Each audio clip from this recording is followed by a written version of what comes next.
अस्सलाम वालेकुम। I hope आप सब लोग ठीक होंगे और गुड हेल्थ के अंदर होंगे। आज का जो हमारा टॉपिक है उसमें हम 1.2 से पहले की जो थ्योरी और एग्जांपल्स हैं उनको डिस्कस करेंगे। तो सबसे पहले हमारे पास रेडिकल एक्सप्रेशन है। ये क्या होता है इसको देख लेते हैं। If n is a positive integer greater than 1 and a is a real number, then any real number x, जिसको हम इस फॉर्म में लिखें कि x is equal to under root a और इसके बाहर ऊपर हमारे पास अंडर रूट के ऊपर एन हो, is called nth root of a. तो इसको हम क्या कहते हैं, nth रूट ऑफ ए कहते हैं। इसके अंदर दो बातें जो है काबिल गौर है। एन हमारे पास एक पॉजिटिव इंटीजर है कि ये जो एन आ रहा है ये हमारे पास नेगेटिव नहीं होगा और ना ही ज़ीरो होगा, ठीक है।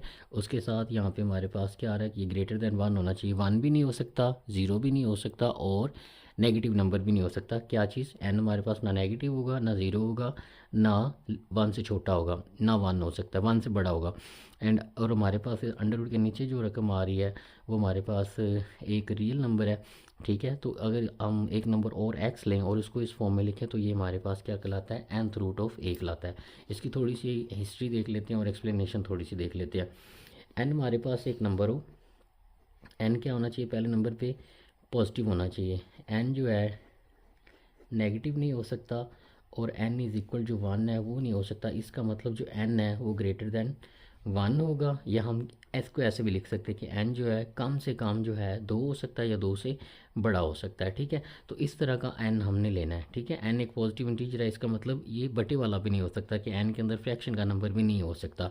तो इसके अंदर दो चीज़ें हैं, एक एक्स है, एक एन है और एक ए है। तो एन के अंदर क्या क्या कंडीशन है, ये पॉजिटिव होना चाहिए, ये नेगेटिव जो है नहीं हो सकता, ठीक है, हमने क्रॉस लगा दिया। एन जो है 1 भी नहीं हो सकता, तो इसका मतलब एन बड़ा होगा, या क्या होगा, एन जो है ज़्यादा से ज़्यादा 2 से हमारे पास स्टार्ट होगा और 2 यहाँ पे शामिल होगा और 2 से आगे जा सकता है। फिर हमारे पास क्या है, ये एक रियल नंबर है, ठीक है। अगर हम इसको इस तरह लिखें कि x इज़ इक्वल टू ए और यहाँ पे n लगा दें तो इसको हम बोलते हैं कि ये हमारे पास क्या है, nth रूट है। ये क्या है, nth रूट ऑफ ए है, ठीक है। अगर हम इसको थोड़ा सा सिंप्लीफाई करके लिखें तो हम इसको ऐसे भी लिख सकते हैं, x इज़ इक्वल टू, जब इसको ख़त्म करेंगे तो ये आ जाएगा, अंडर रूट ख़त्म करेंगे तो ये 1/n बन जाएगा, ठीक है। ये आपने याद रखना है, ठीक है। इसी तरह अगर हमारे पास कोई नंबर है, for example x is equal to 3/5 आ रहा है तो इसको हम लिख सकते हैं 3/1/5, ठीक है। तो ये हमारे पास रेडिकल एक्सप्रेशन है जिसके अंदर रेडिकल का साइन हो, और ये वाला जो हमारे पास अंडर रूट होता है इसे हम रेडिकल साइन कहते हैं, ठीक है। इसको हम बुक से भी देखते हैं। इसी तरह यहाँ पे एक बात आपने अंडरस्टूड रखनी है कि अगर x है और यहाँ पे अंडर रूट 3 और यहाँ पे 2 आ रहा, तो हम इसको जनरली ऐसे ही लिखते हैं, x is equal to under root 3। यहाँ पे 2 लिखने की बात जो है वो ज़रूरी नहीं है कि यहाँ पे 2 लिखा जाए, हम इसको ऐसे ही कंसीडर करते हैं। तो इसका मतलब ये हुआ कि जहाँ पे भी अंडर रूट लिखा हुआ है तो इसका मतलब ये है, फॉर एग्जांपल 2 लिखा हुआ है तो इसको हम क्या लिखेंगे, 2 की पावर 1/2। हम यहाँ पे इस 2 को ख़त्म करके इधर 2 नहीं लिखते, ये आपने जनरली इसको याद रखना है, ठीक है। उसके बाद ये वाला हमारे पास जो होता है इसे रेडिकल साइन कहते हैं, ठीक है। और इसके अंदर जो हमारे पास आर होता है इसे हम रेडिकेंड कहते हैं। इसको जो अंदर रकम आ रही होती है यहाँ से हम लिख लेते हैं कि x इज़ इक्वल टू, अगर हमारे पास इस तरह से है एन ए, तो ये जो अंदर रकम पड़ी होती है इसे रेडिकेंड पढ़ते हैं, RADICAND, रेडिकेंड। और ये वाला जो सिंबल होता है इसे रेडिकल सिंबल पढ़ते हैं, RADI, रेडिकल। और ये जो एन होता है इसे हम इंडेक्स कहते हैं, ये आपने याद रखना है। और अगर इंडेक्स 2 हो जाए तो वो हम यहाँ पे नहीं लिखेंगे, उसको सिर्फ अंडर रूट की लिखेंगे, ठीक है, जैसे ये लिखा हुआ है। ये बात आपने इसके अंदर याद रखनी है। इसको थोड़ा सा आगे देख लेते हैं। यहाँ पे हमारे पास है, ठीक है, अंडर रूट का ये जो साइन आ रहा है इसे हम रेडिकल कहते हैं, मैंने आपको बता दिया। और ये जो एन आ रहा है इसको हम इंडेक्स कहते हैं। और the number, real number under the radical sign, ये जो अंडर रूट होता है इसे रेडिकल साइन कहते हैं। रेडिकल साइन के अंदर जो नंबर आ रहा था, जैसे यहाँ पे ए आ रहा था, उसे हम रेडिकेंड कहते हैं, ठीक है। तो ये इसकी एग्जांपल दी हुई है, ठीक है। उसके बाद हमारे पास है कि अगर हमारे पास x अंडर रूट ए और इसकी पावर n आ रहा है तो इसको हम कैसे सॉल्व करके लिख सकते हैं। अंडर रूट के ऊपर n आ रहा है तो इसको हम लिखेंगे a⁴ इसको हम सॉल्व करके लिखेंगे, ठीक है। आई होप सो आपको विजिबल होगा। उसके बाद हमारे पास लॉ ऑफ रेडिकल है। इसमें हमारे पास क्या है, थोड़ा सा जूम कर लेते हैं कि अगर अंडर रूट के ऊपर n है, हमारे पास a और b है, तो ये क्या हो जाएगा, a के ऊपर और b के ऊपर लहदा हो जाएगा। दरमियान में डॉट लगा दें या मल्टीप्लिकेशन सिंबल भी लगा सकते हैं। अगर दरमियान में प्लस होता फिर हम इसको ऐसे नहीं कर सकते थे। दूसरा रूल ये है कि अगर ओवर में रकम आ रही है तो ये जो इंडेक्स है ये दोनों के ऊपर लहदा लहदा आ जाएगा, ठीक है। उसके बाद हमारे पास रूल है कि अगर इंडेक्स इधर एन आ रहा है और अंदर एम आ रहा है तो हम इनको इंटरचेंज भी कर सकते हैं, एम बाहर जा सकता है और एन अंदर, सॉरी, ये जो हमारे पास एम है इसको ऊपर पावर में भी लेके जा सकते हैं, ठीक है। इस तरह से भी इसको कर सकते हैं। अगर आप इन सारों का प्रूफ देखना चाहते हैं तो मैं लिंक डिस्क्रिप्शन में दे ही दूंगा। इन सब को प्रूफ भी हमने किया हुआ है कि ये चीज़ इसके इक्वल कैसे आती है, ये इसके इक्वल कैसे आती है और ये इसके इक्वल कैसे आती है, मैं इसको लिंक में दे दूँगा, ठीक है। उसके बाद हमारे पास जो आगे वाला लॉ है रेडिकल का, उसमें ये है कि अगर ऊपर पावर एन हो और इंडेक्स भी एन हो तो ये दोनों काट के, ठीक है, इसको ख़त्म करेंगे तो ये पावर बाहर आ जाएगी। इसको अंदर को हल करेंगे तो ये अंडर रूट एन जो आ रहा है ये 1/n बन जाएगा। अंदर एन जाएंगे तो n/n से काट के a आ जाएगा। तो अगर हमारे पास पावर जो और इंडेक्स और दोनों सेम आ रहे हैं, इस नंबर की पावर और अंडर रूट के ऊपर जो इंडेक्स था वो सेम आ रहे हैं, तो वो सिंपल अंदर वाला नंबर आ जाएगा, ठीक है। जैसे यहाँ पे a बन गया, ठीक है। इसको आपने देख लेना। उसके बाद हमारे पास है लॉ ऑफ इंडिसेस है। अगर दो नंबर सेम है, ठीक है, दो नंबर सेम है, एक की पावर डिफरेंट है दूसरे की पावर डिफरेंट है, तो बेसिस सेम हो तो पावर ऐड हो जाती है। तो ये सिंबल को एक ही बार लिख लेंगे दोनों में से किसी एक को, ये भी है ये भी है, तो बेसिस सेम है, ये वाले पावर ऐड हो जाएंगे तो ये आ जाएगा ए की पावर m प्लस एन। दूसरे नंबर पे ये है कि अगर ये ए की पावर m और ब्रैकेट लगा के n है तो ये n इससे डायरेक्टली मल्टीप्लाई हो सकता है, ठीक है। इसी तरह हमारे पास ए बी की पावर n है तो इसको हम लिख सकते हैं ए की पावर n बी की पावर n, इन दोनों के ऊपर लहदा आ जाएगी। इसी तरह अगर डिवीजन में आ रही है तो इन दोनों के ऊपर भी लहदा आ जाएगा। और ये वाला इंटरेस्टिंग है, अगर ए एम है और नीचे ए एन है तो इस ए को ऊपर लेके जाएंगे तो डॉट लगा के ए की पावर माइनस एन बन जाएगा। फिर ऊपर यही वाला रूल लगेगा, बेसिस सेम हो जाएंगी और पावर ऐड हो जाएंगी, लेकिन इसके साथ ऊपर जाके माइनस आ जाएगा तो ये ए की पावर एम माइनस एन बन जाएगा, ठीक है। ये कैसे होना है इसको थोड़ा देख लेते हैं, ताकि वैसे इसका प्रूफ हमने किया हुआ है, ठीक है। अगर आप उस डिस्क्रिप्शन में जाएंगे तो ए की पावर एन है, इसको हम लिखेंगे ए की पावर एन, ये ऊपर जाएगा तो ए की पावर माइनस एन हो जाएगा, ठीक है। आप बेसिस सेम है तो ये वाला रूल लगाएंगे, बेसिस सेम है तो इसको एक ही बार लिख लेंगे और इन दोनों को ऐड कर देंगे। जब इसको ऐड करेंगे तो यहाँ पे माइनस है, प्लस माइनस माइनस ही हो जाएगा, तो इसको हम ऐसे भी लिख सकते हैं, ठीक है। और उसके बाद है कि अगर हमारे पास ये रियल नंबर है उसकी पावर 0 आ रही है तो वो किसके इक्वल आता है, 1 के इक्वल आता है, ठीक है। उसके बाद हमारे पास है सिंप्लीफाई द फॉलोइंग क्वेश्चन, इनको हमने सिंप्लीफाई करना है। पहले हमारे पास यहाँ पे अंडर रूट है और इंडेक्स इसका है 4, 16 x की 4 y की 8 है, उस तरह फिर ये क्वेश्चन है, इस तरह फिर ये क्वेश्चन है। तो इनको हम सॉल्व कर लेते हैं एग्जाम्पल्स को। जी, पहले क्वेश्चन की तरफ चलते हैं। हमारे पास पहला क्वेश्चन है, इसको हमने सिंप्लीफाई करना है। लिखा हुआ है हमारे पास इंडेक्स हमारे पास 4 है और ये आ रहा है सिंप्लीफाई करना है 16 x की 4 y की 8 है। तो सॉल्यूशन की तरफ चलते हैं। यहाँ पे हमारे पास सबसे पहले हमारे पास ये रेडिकल की फॉर्म में इक्वेशन है, सॉरी थोड़ा सा तो ये नीचे काला है, ठीक है। ये हमारे पास तो रेडिकल फॉर्म में ये हमारे पास इक्वेशन है, तो इसको कैसे सॉल्व करेंगे। हमारे पास रेडिकल साइन को सिंबल को ख़त्म करेंगे तो ये बन जाएगा 16 x की 4 y की 8 इसकी पावर 1/4 आ जाएगा। अब हमने क्या करना है, इसके फैक्टर्स बनाने हैं। जैसे 16 के फैक्टर्स बनाएंगे तो वो क्या बनेंगे, इसको प्राइम फैक्टर्स में कन्वर्ट करते हैं। 2 8s are 16, 2 4s are 8, 2 2s are 4 और 2 टाइम्स 1s आर 2। तो इसका मतलब 16 के फैक्टर क्या बनेंगे, 2 3 4। अगर हम इसको 2 की पावर 4 लिख लें, 1 2 3 4, 2 की पावर 4 लिख लें, x की 4 लिख लें, y की 8 लिख लें, इसकी पावर 1/4 कर दें। एक बात आपके लिए यहाँ पे इंटरेस्टिंग है कि जब आप इसके प्राइम फैक्टर किया करेंगे, जो भी अंदर नंबर आ रहा होगा आपको, आप देखा करेंगे कि ज़्यादातर जो इंडेक्स की पावर आ रही होगी वही अंदर वाला नंबर बना करेगा। जैसे यहाँ पे हमने इसके प्राइम फैक्टर किए तो 2 की पावर 4 बनी और बाहर भी पावर 1/4 थी। तो अब ये 1/4 जैसे अभी हम ला करके आए, इन सब के ऊपर अलग-अलग आ जाएगी। तो 2 की पावर 4 मल्टीप्लाई बाय 1/4, x की पावर 4 मल्टीप्लाई बाय 1/4 और 8 की पावर 4 1/4, ये से cancel, that will be cancel, 4 2s are 8। तो यहाँ पे 2xy का स्केयर हमारे पास रह जाएगा। तो ये हमारे पास इसकी सिंप्लीफाई फॉर्म आ जाएगी। अब हम नेक्स्ट क्वेश्चन की तरफ चलते हैं। नेक्स्ट क्वेश्चन में हमारे पास क्या होगा, सिंपल हमने उन रूल्स को अप्लाई करना है। जो नेक्स्ट एग्जांपल है ये हमारे पास आ रहा है, इसका इंडेक्स 3 है और ये हमारे पास है 27 x की 6 y की 9 z की 3। तो ये हमारे पास रेडिकल फॉर्म में, इसको ख़त्म करेंगे तो ये हमारे पास आ जाएगा 27 x की 6 y की 9 और z की 3 और इसकी पावर 1/3 आ जाएगी। तो सबसे पहले ये तो इसके फैक्टर्स में कन्वर्ट हो सकता है, काट सकता है इजीली, इसको हमें देखना पड़ेगा। तो इसके फैक्टर कर लेते हैं। यहाँ पे लिखेंगे 27, 3 पे जाएगा, ठीक है। 3 9s are 27, 3 threes are 9 and 3 1s are 3, तो 1 2 3 इसकी फैक्टराइजेशन करें तो 3 टाइम्स 3 अगर हम करेंगे तो ये हमारे पास 27 बनेगा। तो इसको लिख लेते हैं, x की 6, y की 9, z की 3, यहाँ पे 1/3 आ जाएगा। तो ये 1/3 इन सब के ऊपर आ जाएगा, जैसे अभी हम पीछे करके आ रहे हैं, ठीक है। तो 3 मल्टीप्लाई बाय 1/3, x की 6 1/3, y की 9 1/3 और z की 3 मल्टीप्लाई बाय 1/3। तो इसको आपने देख लेना ऐसे, यहाँ पे 1, ये 3 से कैंसिल, 3 3 और 9, 3 2s आर 6, 3 1s आर 3, तो यहाँ पे आ जाएगा 3, x की स्केल, y की 3 और यहाँ पे z की 1 रह जाएगा। तो ये हमारे पास इसका आंसर आ जाएगा सिंप्लीफाई करने के बाद, ठीक है। स्टेप्स आपने हर फॉलो करना है, इक्वल टू भी लगाना है अच्छे तरीके से। 3x के y का क्यूब और z, ये इसकी सिंप्लीफाई फॉर्म आ जाएगी। अब हम अपनी लास्ट एग्जांपल की तरफ चलते हैं इस टॉपिक की। वो हमारे पास है इंटरेस्टिंग है फैक्ट, एग्जांपल नंबर 3 है। इसमें हमारे पास लिखा है हमने सिंप्लीफाई करना है 64 की पावर -4/3। यहाँ पे हमने इसको सिंप्लीफाई करना है। एक बात आपने याद रखनी है, सबसे पहले हम इसको थोड़ा पॉजिटिव कर लेते हैं, ठीक है। तो अगर हम इसको 1/64 कर दें तो ये हमारे पास क्या बन जाएगा, ये हमारे पास 4/3 आ जाएगा। जो ऊपर नेगेटिव था तो बटे के नीचे लेके आएंगे तो वो हमारे पास पॉजिटिव का 4/3 बन जाएगा। अब हमने क्या करना है, इसके फैक्टर बनाने हैं, प्राइम फैक्टर बनाने की कोशिश करते हैं।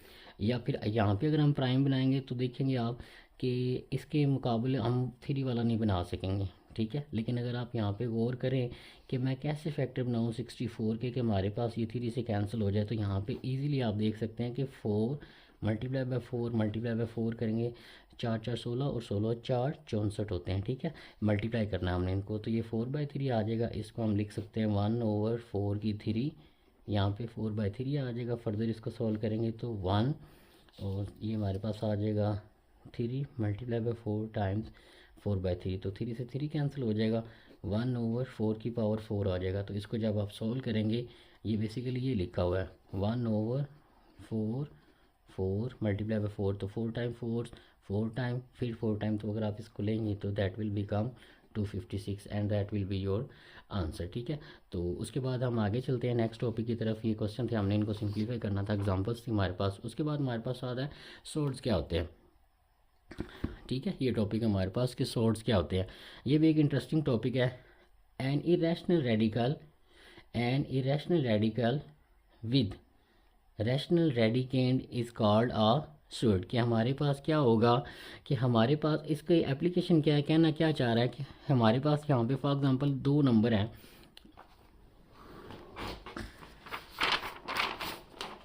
हम बात करते हैं सूट्स क्या होते हैं।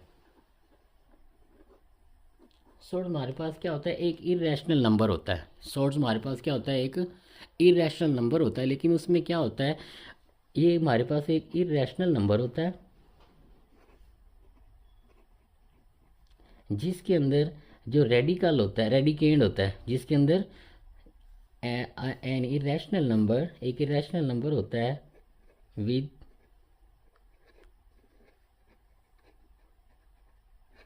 Rational radicand is called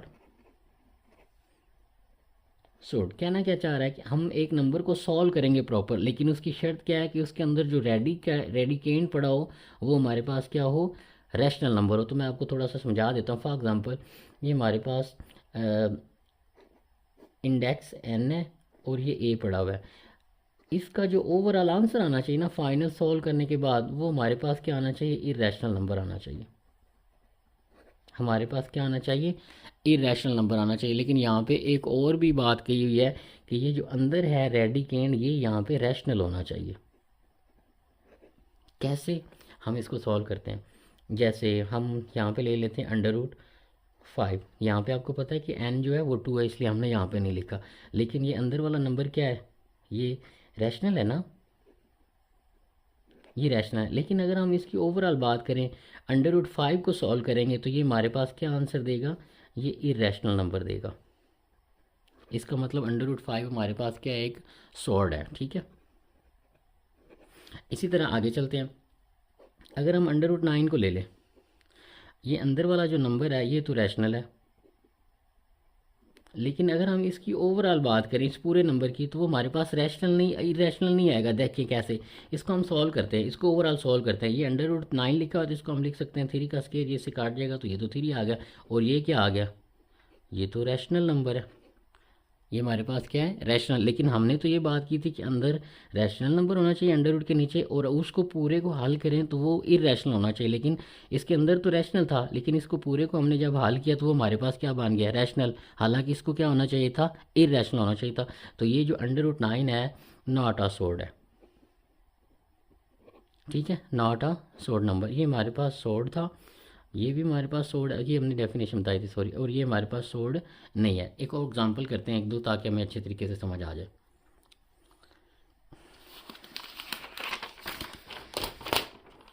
ji, next example है हमारे पास दिया हुआ है, अंडर रूट 7 को चेक करें। तो ये हमारे पास एक सोर्ड है, क्यों है, क्योंकि 7 रैशनल है, और इस पूरे को अगर हम हल करेंगे तो वो इरेशनल आएगा। एक बात यहाँ पे भी आपने याद रखनी, अंडर रूट हो और नीचे प्राइम नंबर हो। प्राइम नंबर क्या होते थे, जो अपने आप पे या 1 पे डिवाइड हो तो वो हमेशा इरेशनल नंबर देते हैं, ठीक है। और यहाँ पे एक मज़े की और बात है कि अगर हम यहाँ पे ई ले लेते हैं तो क्या ये सॉर्ड है, नॉट सॉर्ड, ये सॉर्ड नहीं है। क्यों नहीं है, क्यों, रीज़न क्या है, क्योंकि इसके अंदर जो नंबर पड़ा हुआ है वो एक खुद इरेशनल नंबर है। लेकिन हमने ये बात की है कि सोर्ड के अंदर जो रेडिकेंड है वो क्या होना चाहिए, रैशनल होना चाहिए। तो ये नॉट सोर्ड है, ठीक है। नेक्स्ट एग्जांपल एक कर लेते हैं। अगर हम अंडर रूट 5 लिखें तो पाई जो होता है हमारे पास एक इरेशनल नंबर होता है, ये इरेशनल है ना, तो ये भी हमारे पास क्या है, नॉट सोर्ड है। रीज़न क्या है, क्योंकि रेडिकेंड को क्या होना चाहिए था, रैशनल होना चाहिए था, और ये क्या है, इरेशनल है। तो हमने आगे की बात ही नहीं करेंगे ओवरऑल की, ये नॉट सोर्ड है, ठीक है। इसी तरह आप और भी एग्जांपल ले सकते हैं, ठीक है। लेकिन आपने सबसे पहले ये देखना है, लाजमी देखना है कि अंदर वाला नंबर रैशनल होना चाहिए, ठीक है। रैशनल क्या होते हैं, या तो वो पूरा पूरा नंबर लिखा हो, या इशारे के बाद रकम रुक रही हो, या रिक्यूरिंग हो। लेकिन उस तरह के नंबर यहाँ पे नहीं, आपको सिंपल नंबर दिया होगा। तो आपने सबसे पहले देखना है कि वो रैशनल है या इरेशनल है अंदर वाला, जी रेडिकेंड जो है। जैसे यहाँ पे रेडिकेंड इरेशनल था तो हम इसको नॉट सॉर्ट डायरेक्ट ही कह देंगे। इसके अंदर भी जो नंबर था वो इरेशनल था, हमने इसको डायरेक्ट सॉर्ट नॉट कह दिया, ठीक है। लेकिन अगर हम इसकी बात करें, अंडर रूट 16 की बात करें, तो ये तो रैशनल है, तो इसको देख सकते हैं कि ये सॉर्ड है या नहीं, लेकिन ये सॉर्ड नहीं है। क्या आपको समझ आ रही कि ये सॉर्ड क्यों नहीं है, क्योंकि जब हम इसको ओवरऑल हल करेंगे, देखें ये 16 है, इसको हम लिख सकते हैं 2 की पावर 4 की पावर्स के, इसको फर्दर करेंगे तो ये से काट जाएगा और ये 4 आंसर देगा। और ये क्या है, ये तो रैशनल नंबर है। हमने ये बात की थी कि अंदर वाला रैशनल होना चाहिए, रैशनल तो है, लेकिन जब इस पूरे को ओवरऑल हल करें तो वो इरेशनल रहना चाहिए। तो हमने जब इसको ओवरऑल हल किया है तो वो तो रैशनल नंबर बन गया, तो इसलिए ये हमारे पास सॉर्ड नहीं है, ठीक है। इस तरह आपने इनकी एग्जांपल देख लेना। आई होप सो आपको इनकी समझ आ रही होगी, ठीक है। उसके बाद यहाँ पे हमारे पास एक और बात, इम्पोर्टेंट बात बताई गई है, यहाँ पे हम इसको देखते हैं, ठीक है। ये उसने बताया है कि ये इस तरह का नंबर होना चाहिए, अंदर वाला रैशनल होना चाहिए, और ओवरऑल हल करे तो इरेशनल रहना चाहिए। जैसे अंडर रूट 5 है, ये सॉर्ड है, ये अंडर रूट 9 है, ये सॉर्ड नहीं है। ये क्यों नहीं, मैंने आपको बता दिया।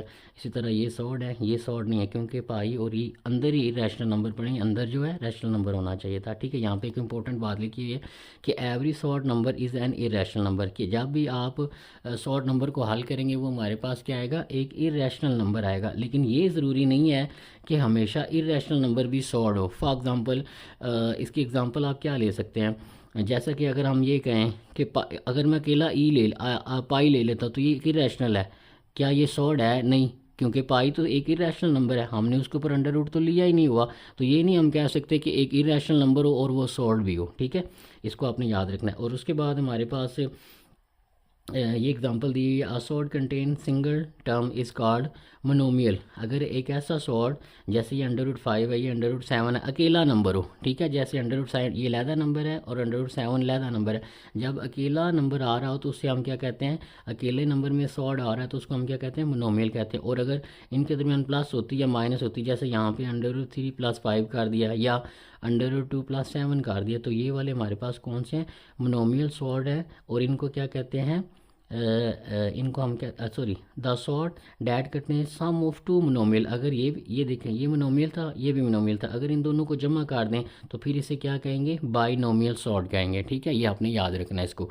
उसके बाद हमारे पास है रैशनलाइज द डिनोमिनेटर, के डिनोमिनेटर को रैशनलाइज कैसे करना है। एक न्यूमिनेटर होता है, एक डिनोमिनेटर होता है। बटे के ऊपर जो रकम होती है उसे न्यूमिनेटर कहते हैं और बटे के नीचे जो रकम होती है उसे डिनोमिनेटर कहते हैं। जैसे कि यहाँ पे 3 जो है ये न्यूमिनेटर है और √5 प्लस √2 जो है ये हमारे पास डिनोमिनेटर है। तो इनको हमने रैशनलाइज कैसे करना है उसको देखते हैं। सबसे पहले आपने इस रकम को एज इट इज़ लिख लेना है। उसके बाद क्या करना है, जो बटे में रकम आ रही है उसका सिंबल चेंज करना है, सिंबल। तो इसका सिंबल चेंज करेंगे तो यहाँ पे माइनस आ जाएगी, तो माइनस का सिंबल लगा के इसके साथ ऊपर और नीचे दोनों तरफ मल्टीप्लाई करवा देंगे। जैसे यहाँ पे इसको एक बार वैसे लिखा, यहाँ पे मिसिंग है, यहाँ पे आपने प्लस लगा लेना है और यहाँ पे इसका सिंबल चेंज करना है, माइनस करके इसको मल्टीप्लाई भी करवा दिया और डिवाइड भी करवा दिया।